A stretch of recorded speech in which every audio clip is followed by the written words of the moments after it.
Por exemplo, essa do NEPS e da Biblioteca Virtual Miguel de Cervantes. Aqui são os CD-ROMs, com várias histórias, né? Vocês veem aí os títulos, né? A história do Aladim, a Lâmpada Maravilhosa, que tem um conteúdo em libras, o relógio de ouro, enfim, vários temas. E antes de falar do jogo, esse material acaba ficando dentro das bibliotecas e nunca vão para a sala de aula. Essa era a questão. Por isso que a gente não encontrava essa grande quantidade de materiais nas salas de aula, porque as salas de aula usavam o material para o ouvinte, né? Os livros didáticos para ouvintes, mesmo as escolas só de surdos. Esse foi um dos jogos que nós adaptamos, que era um jogo feito para ouvinte. Ele tratava aqui da temática de conscientização da necessidade de preservação do meio ambiente. Então, o nome era O Sonho de Juca. Na verdade, começava com o Juca, esse menininho aí, ele ia ter prova no dia seguinte dessa disciplina. E ele estava muito preocupado, então ele dorme e acaba sonhando com todas as questões que ele tinha estudado. Então ele vai, na verdade ele convida a criança para percorrerem o caminho buscando soluções para os desafios do meio ambiente. E em diversos momentos do jogo apareciam textos grandes em português para o usuário, surdo ou ouvinte, ler para entender os desafios e como que ele conseguiria sair daquela situação do jogo. E esses textos em português, nós fizemos janelas de libras com o surdo. E isso fez muita diferença para o público surdo. Esse também é outro jogo que nós fizemos as janelas, né? São os foragidos. E sempre que os textos, né, apareciam para que os personagens davam as pistas de onde estavam os foragidos, eram textos feitos em português. Então a gente traduzia também com o auxílio de um surdo para libras. E isso acabou, então, sendo acessível para os alunos surdos. Esse também foi uma experiência que fizemos com os dentistas. Na verdade, os dentistas da FOP, que é uma faculdade também de odontologia da Unicamp, eles estavam atendendo muito a comunidade surda e eles estavam com dificuldade de se comunicarem com esses pacientes surdos. Então a gente foi convidado, levamos um curso de Libras para a FOP, mas também fizemos esse pequeno material que vamos mostrar um trechinho agora para os dentistas. Então a gente fizemos um roteiro de uma situação real de alguém buscar o dentista e no final de cada uma das unidades a gente apresenta o glossário do que aparece naquele take.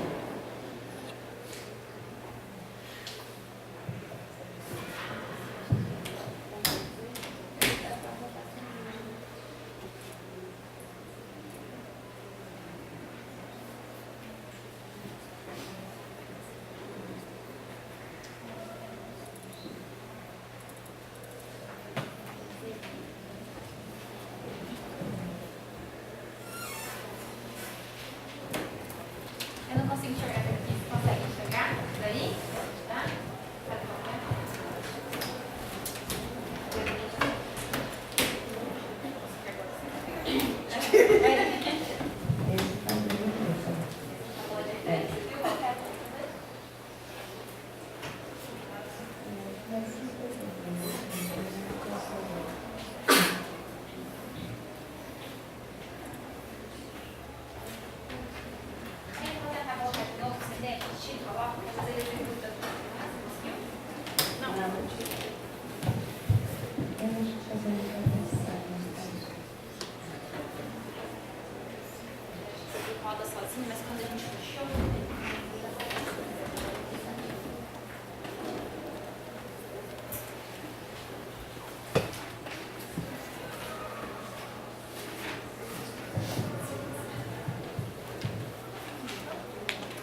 passar a legenda.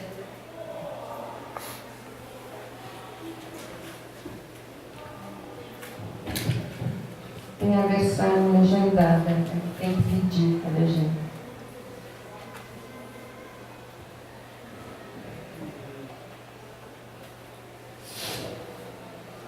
Essa era aluna nossa na época de especialização, é surda. E hoje ela está terminando o mestrado dela lá na Faculdade de Educação da Unicamp.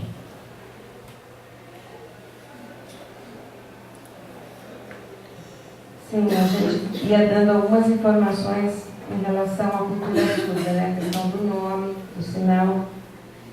E o Eric é intérprete de Libras e faz graduação no Instituto de Estudos da Linguagem da Unicamp, no IA. Isso. Agora,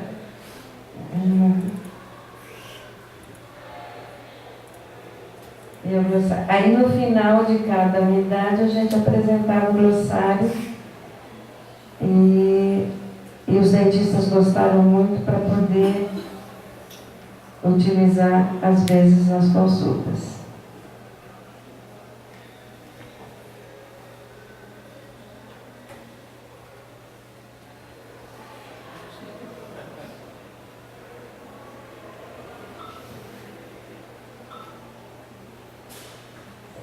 E esses eram sinais lá da região, da nossa região, acho que.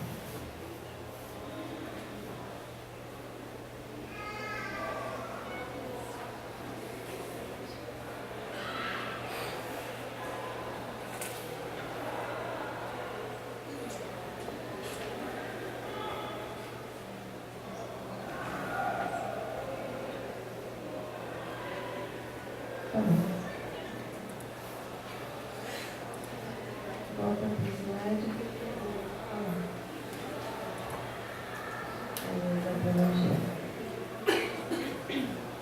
Esse também é um material que a gente fez lá com os alunos surdos, porque nós atendemos no CEPRE grupos de alunos surdos que vêm da escola regular. O programa se chama Escolaridade e Surdez.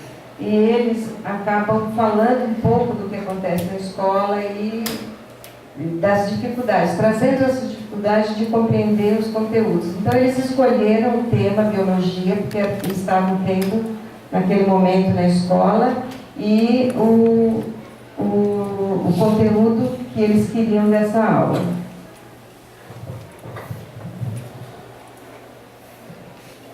Pode.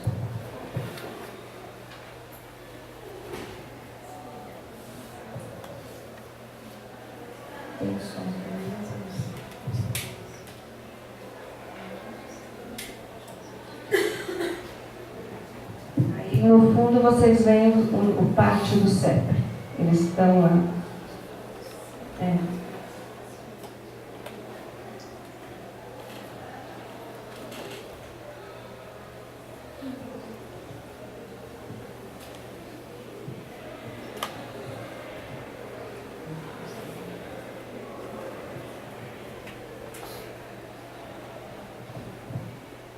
Então apareciam nomes assim, super estranhos, mas eles pesquisaram, traduziram, entenderam o conceito para a gente poder fazer o filme.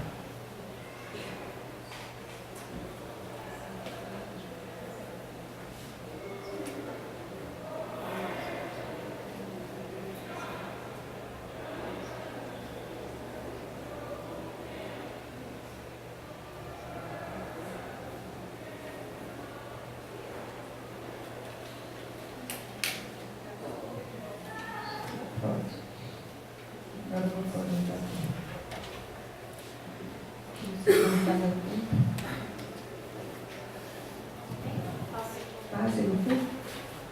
Tem, então dá tempo.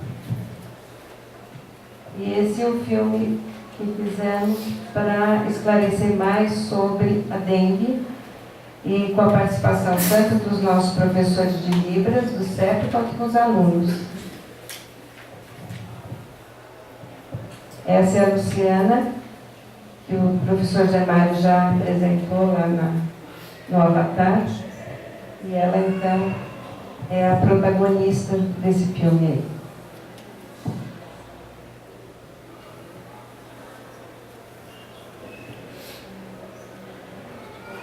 Tem som também, eu não sei o que está acontecendo, mas também tem uma música de fundo.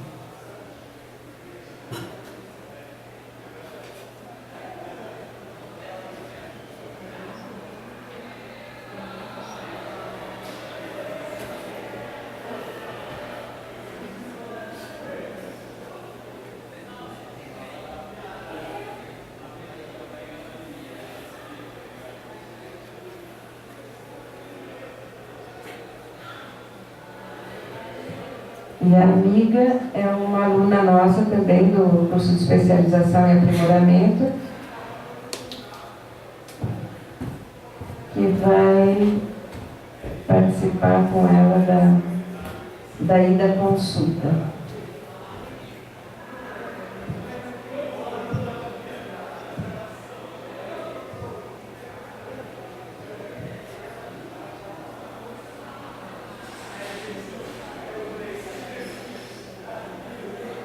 A Jéssica é ouvinte.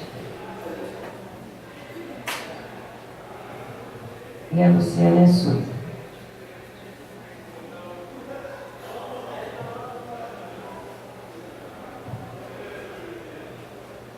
Ela é formada pelo Letras Libras.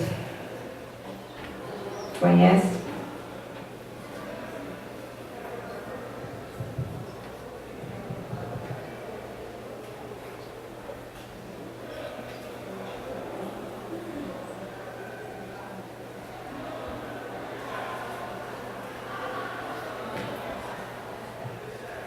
Também fomos pesquisar como seriam esses sinais em Libras e foi isso que nós encontramos. E aqui ela está entrando, ela estava com febre, resolveram levá-la para um pronto atendimento.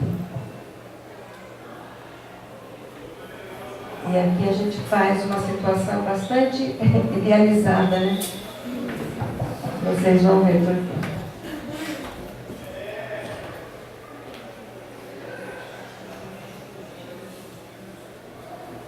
Estão aparecendo os dois alunos do ensino médio que frequentam o programa Escolaridade lá.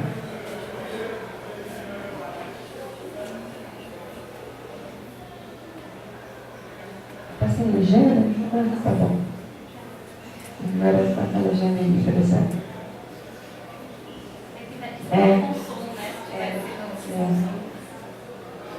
Está sem som, né? Não faz mal.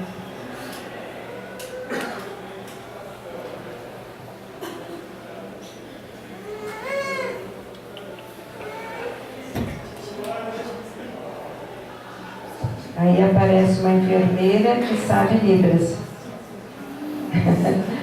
que é também a nossa professora de Libras, lá do CEP.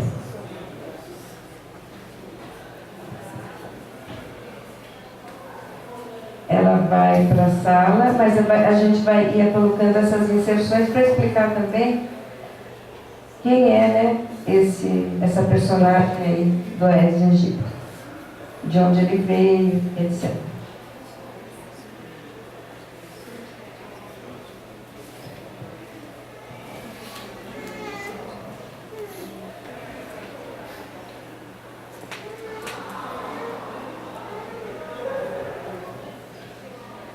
Ela é muito expressiva.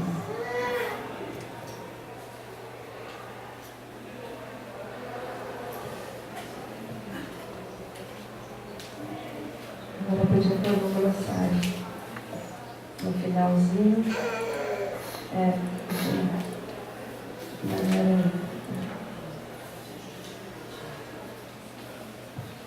E aí no fim também é apresentado o glossário.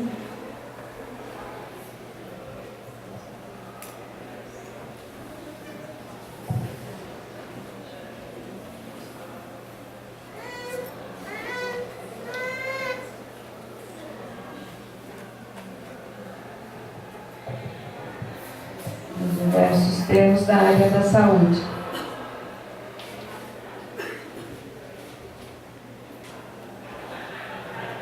Essa prova do laço eu nem sabia que existia. Você sabia? Só quem teve dengue.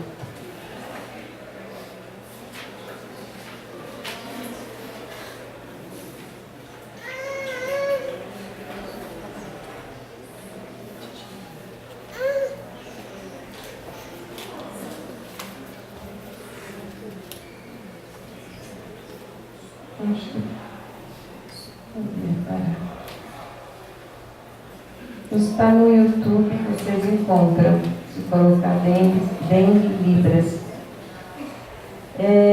Enfim, então, para finalizar, o que a gente falou, né, no sentido de, em tempos mais favoráveis à educação bilíngue, e também há vários desafios ainda a serem vencidos. Um deles tem a ver com a questão de mais materiais, né, de ensino que sejam propícios para o público surdo. E com o intuito de refletir sobre alguns desafios, a gente apontou que essa é a grande lacuna ainda na área da surdez, né? Então, apesar do deslocamento, dos avanços, da maior valorização de Libras no momento atual, temos ainda vários desafios, né? A escola, principalmente, tem de como incluir Libras e português dentro da sala de aula, né? Então, o desafio também recai na formação dos professores, porque não há mais como a gente dar, os professores continuarem dando aquelas aulas planas, de falar, de muito conteudista. Isso não ajuda nem o aluno ouvinte, quanto mais o aluno surdo, né? Então, o que a gente está sugerindo são pequenas mudanças, ajustes dentro da sala de aula, para que esses materiais possam ser usados para aquecer discussões. Não é que, por exemplo, esse da dengue, pode ser para aquecer uma discussão em relação a esse mosquito, né, essa doença, dengue e outras, e depois vai para o texto escrito do livro, ou o texto que o professor trouxe. Mas precisa ter um aquecimento, um trabalho em Libras, feita mais voltada para os alunos surdos, porque senão eles ficam perdidos dentro da sala de aula. A gente sabe disso, eles nos contam, e isso tudo pode ser, né, minimizado se tiver uma boa vontade do professor em mudanças, em pequenas mudanças na sala de aula, né? E isso também tem relação com o projeto Avatares em Libras, porque quando a gente disse lá no CEPRE para esses alunos que o professor estava desenvolvendo um mecanismo de tradução, eles pensavam que já estava pronto, que já queriam comprar, como se estivesse já no mercado, de tanta necessidade que eles têm da Libras para estudar, por exemplo, em casa. Eles levam o livro para casa, aí poderiam estudar, né? Então, eu acho que a gente tem que pensar bem e com bastante carinho nesses desafios que o surdo tem, esses obstáculos, para tentar pelo menos minimizar, se não solucionar tudo isso. Um passo de cada dia, eu acredito que aí a gente pode ter alguns avanços. Gente, é isso. Obrigada.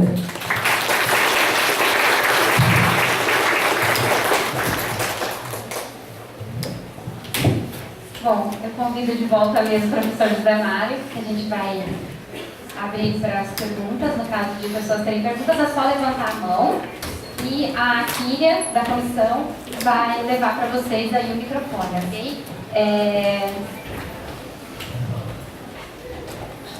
Ok. Primeira pergunta, de quem que é? Kíria? É surdo ou ouvinte? Ouvinte? Ah, tá aqui. A pergunta é para quem?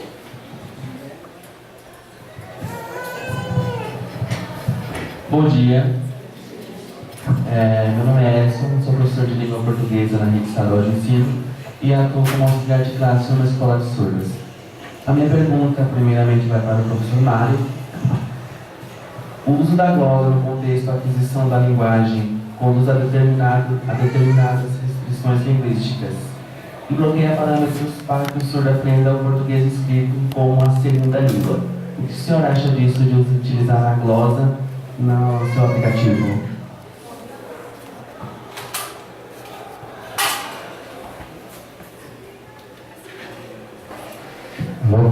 Desculpa,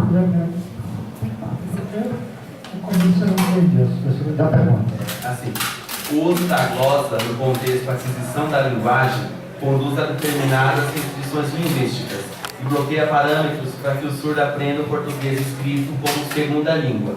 Qual a opinião que o senhor tem ao utilizar a glosa no aplicativo? Então, nós usamos a glosa internamente no aplicativo. A glosa não é vendida como ideia. A glosa é um mecanismo que nós imaginamos que temos uma representação, que chama de linguagem intermediária, uma representação intermediária, tá certo? E o primeiro passo do mapeamento do português para Libras, e a partir da glosa é sim, fazer a sinalização visual. Né? Então, a glosa no momento não tem essa intenção, nem essa pretensão de ser Libras escrita, ou ser uma escrita de Libras.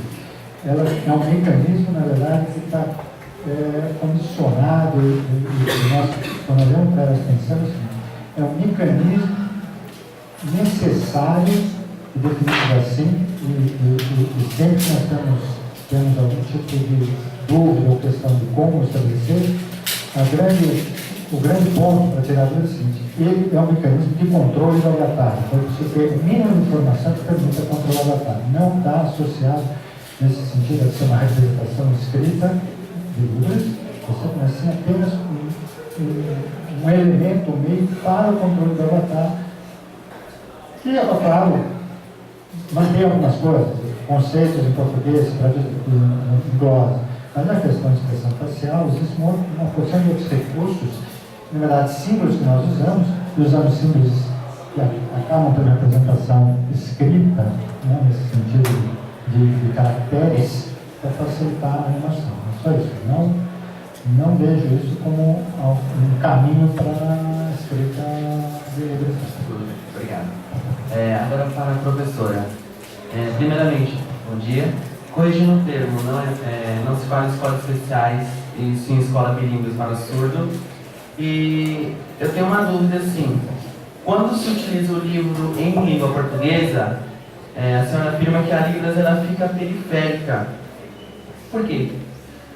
Não é possível você transmitir tudo que está em português, porque até ler e ensinar o português escrito para o surdo através da língua de sinais? Eu vou pedir para você repetir. Em relação ao termo escolas especiais, é porque muita gente ainda fala escolas especiais. Eu quis fazer essa glosa. Escolas especiais, escola só de surdos. Porque elas eram muito conhecidas como escolas especiais e muita gente ainda continua usando essa terminologia. Então é escola onde só tem surdo. E você tem razão. Em relação ao livro, quando se utiliza o livro em língua portuguesa, você disse que a Libras ela fica periférica. Mas fica porque a escola, a língua de instrução da escola é o português. O livro está em português. Mesmo que os intérpretes estejam dentro da sala de aula traduzindo tudo para Libras, mas a língua do professor é o português, a língua da escola toda é o português. Então, português... Numa escola bilíngue, não. Sim, mas a gente está falando da escola regular. Mas mesmo na escola bilíngue, o material de algumas escolas bilíngues que eu conheço é também o livro didático de língua portuguesa. Então ele acaba, a língua portuguesa acaba aparecendo com muita força ali. Só mais uma questão. Os jogos com as janelas em Libras, aí eu deixo a seguinte questão. Por que ao invés de adaptar, a gente não cria os jogos e as atividades em Libras? Sim, era esse o nosso desejo. esse trabalho de adaptação eram 2 jogos que já estavam prontos, né, dentro do Instituto de Artes, né, do grupo de alunos de um professor do Instituto de Artes, e ele nos permitiu fazer essa adaptação, mas era um jogo que já estava feito para ouvintes. E aí a gente fez pelo menos a janela de Libras e foi bastante interessante ver a reação dos alunos quando eles clicavam no lugar que o texto ia para a janela de Libras, porque eles ficaram muito mais felizes. Mas você tem razão, a gente tem que criar jogos para surdos, desde o começo. Mas, enquanto não tem, a gente adaptou aqueles e eles usaram e gostaram bastante. Não tem, né? A gente tem que fazer isso, você tem razão, a gente tem que fazer muito mais materiais específicos só para surdos. E a gente precisa dos surdos também trabalhando junto nessas equipes, né? Obrigado. Mais perguntas? Ali tem mais 1, 2, 3, 4. Ali atrás. Tá? 2, 3, ali, ó. Pode ser. Para quem quer a pergunta? Você é surdo ouvinte? Você quer entrar? Ah, tá ok. Para quem quer a pergunta?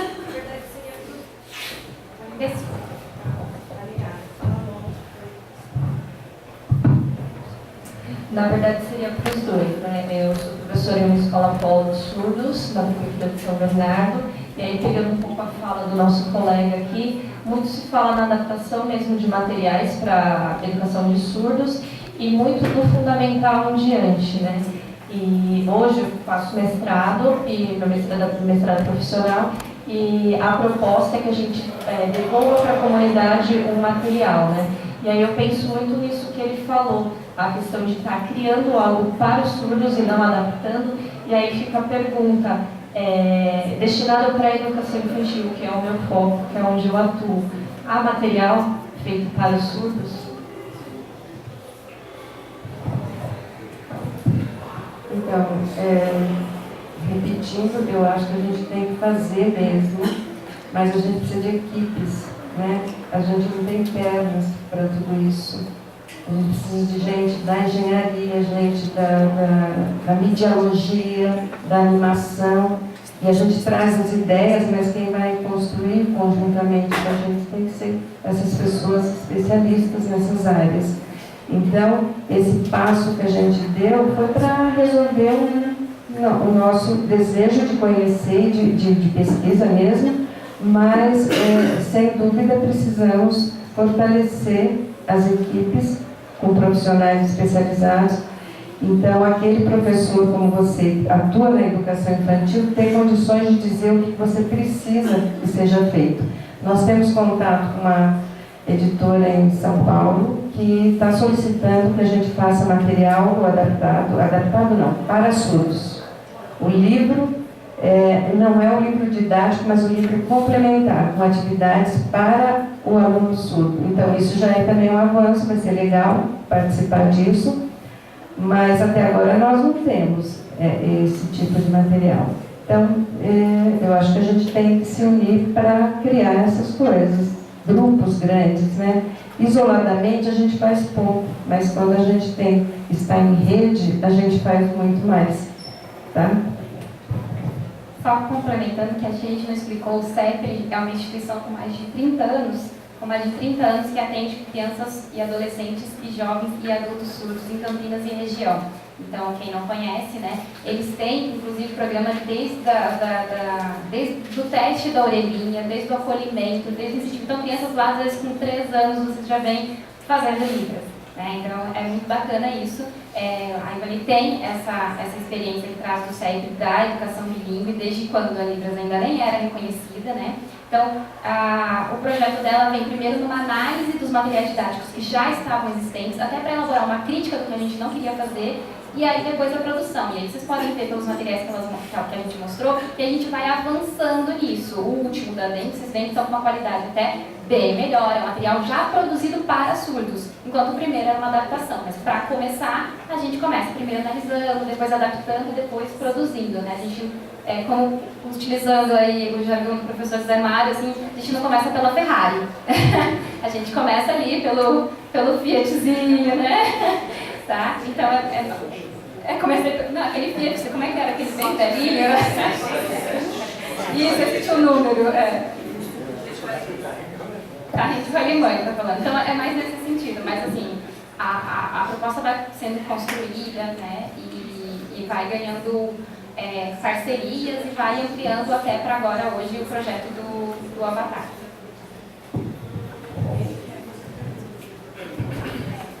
Dá o microfone para ele, para o intérprete.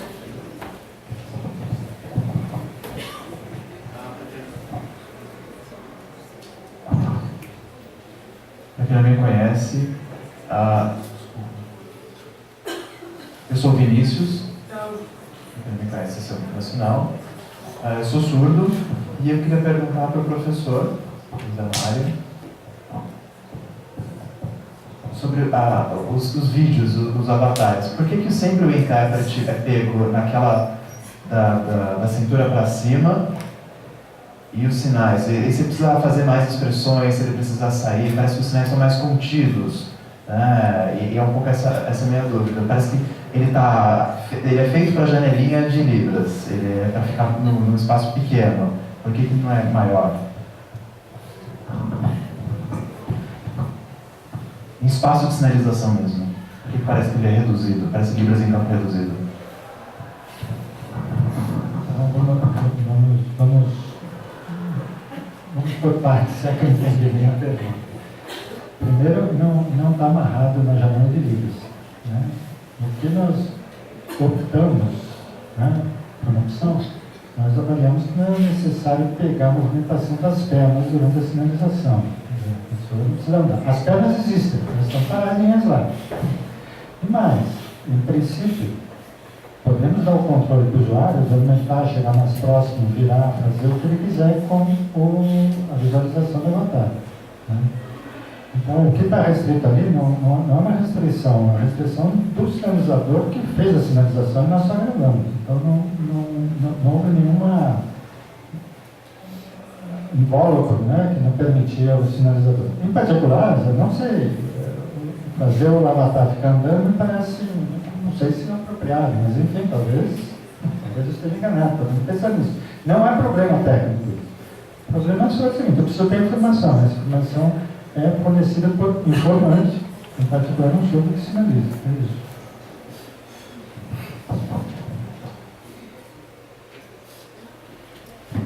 Só esclarecendo aqui também, o professor Zanardi mostrou aqui um exemplo da TV digital, e da TV digital, né, professora, dá para também o usuário pode hoje, ele pode diminuir, aumentar, né, a tela desse intérprete quando você fala televisão.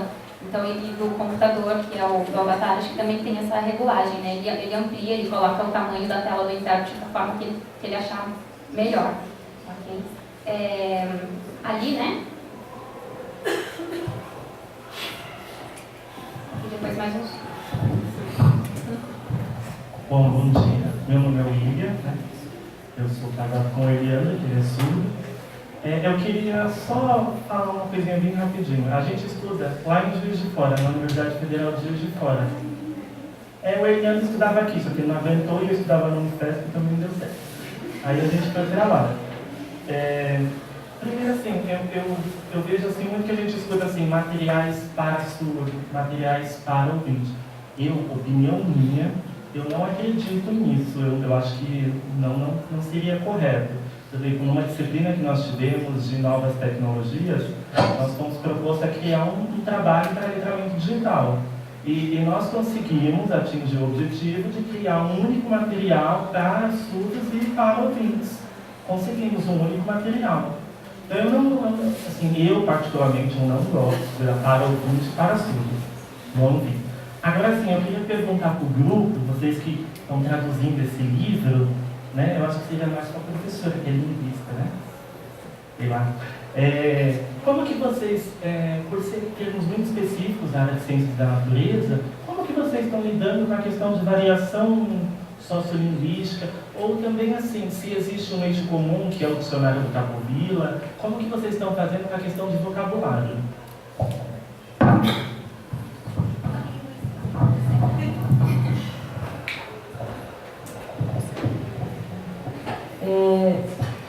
acho que você tem razão em relação à questão de materiais para surdos e materiais para ouvintes. Dá para trabalhar, mas depende de como isso vai ser trabalhado.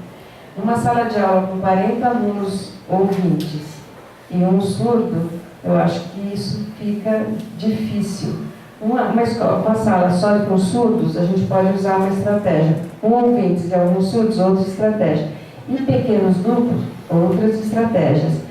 Mas quando eu falo de específico para surdo, eu estou dizendo muito mais de ver o surdo como um sujeito bilíngue que tem a língua de sinais como primeira língua. Então seria a língua portuguesa, ensino de língua 2. E a gente sabe que há estratégias diferentes para ensinar a segunda língua e a primeira. O aluno ouvinte já entra para a escola falando português.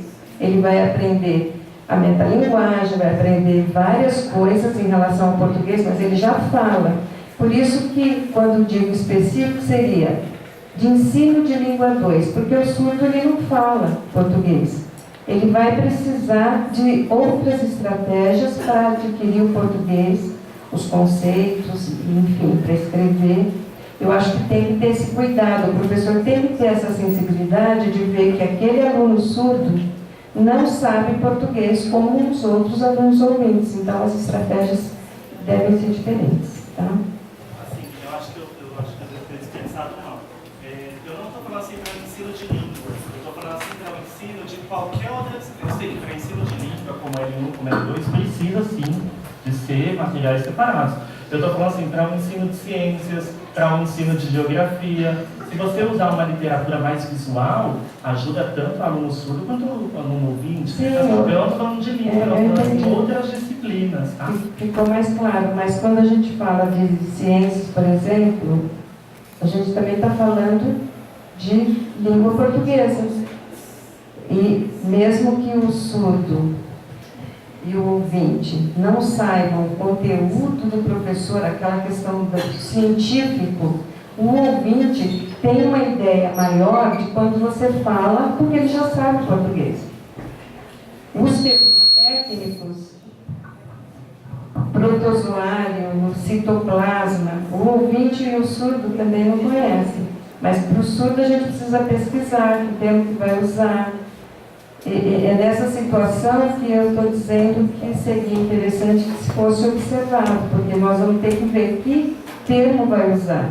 Os intérpretes ficam, às vezes, perdidos, porque eles fazem datilologia, ou explicam, mas eles não sabem o termo, não tem, às vezes, nos dicionários. A gente teve muita dificuldade na tradução do livro por conta de não ter termo específico para várias coisas de um livro de ciências de terceiro ano, não é do ensino médio. E a gente achou que não ia ter tanto destaque assim. Lipídio, como que a gente traduz lipídio? Então, mas o grupo de surdos é que tem que escolher. Às vezes eles classificavam, o INES classifica, mas tem gente que não gosta, que é um sinal próprio. Tem surdo que exige um sinal próprio. Então, na tradução, foi também a sua pergunta, a gente acabou utilizando os termos já existentes no INES ou em alguma outra, na UFRJ. A gente achou muita coisa no material da Universidade Federal do Rio de Janeiro. Eles trabalham lá também com glossários.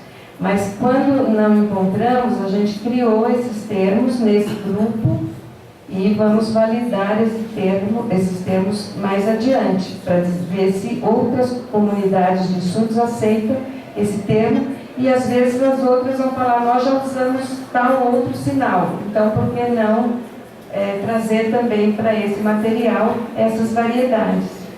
Então, nesse momento, nós estamos usando o que os professores de Libras, os professores surdos,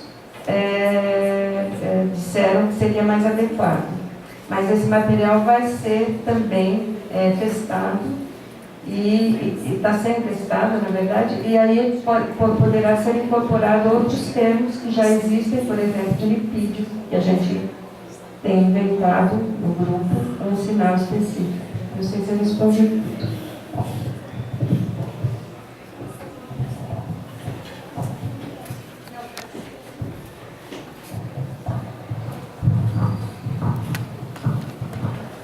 Primeiramente, bom dia. Meu nome é Eliandro. Para quem não conhece, eu sou Eliandro, 6 alunos da UFABC. E eu acabei saindo da UFABC por uma dificuldade mesmo com algumas disciplinas, com a questão de adaptação das disciplinas, questões didáticas, e eu queria perguntar para os dois professores. Primeiro para o professor Zé Mário. Eu achei muito legal a sua explicação do projeto, a proposta do projeto, muito interessante, sobre uma tradução de livros. E eu queria saber se os surdos conseguem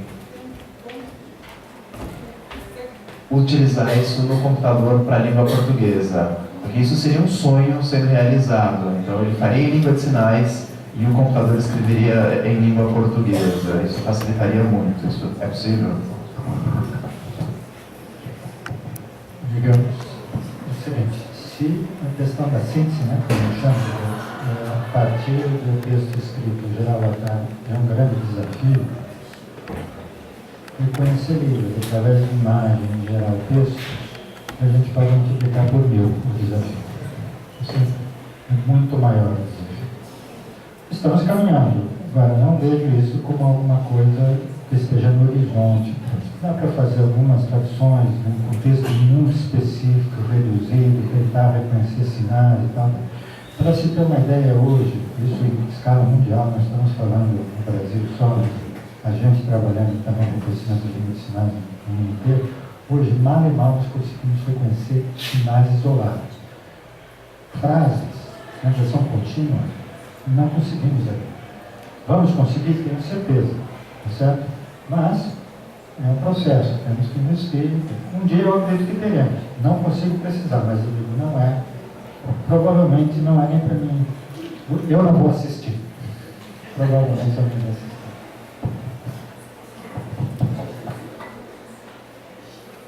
Bom, pessoal, como já estávamos...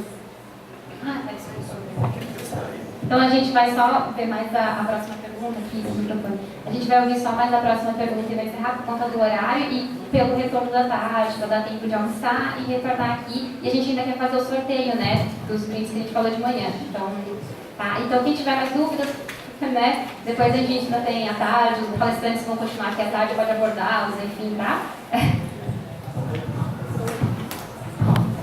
Vamos lá, só uma última para a professora Ivani. A professora falou um pouco sobre as leis, a língua portuguesa como ela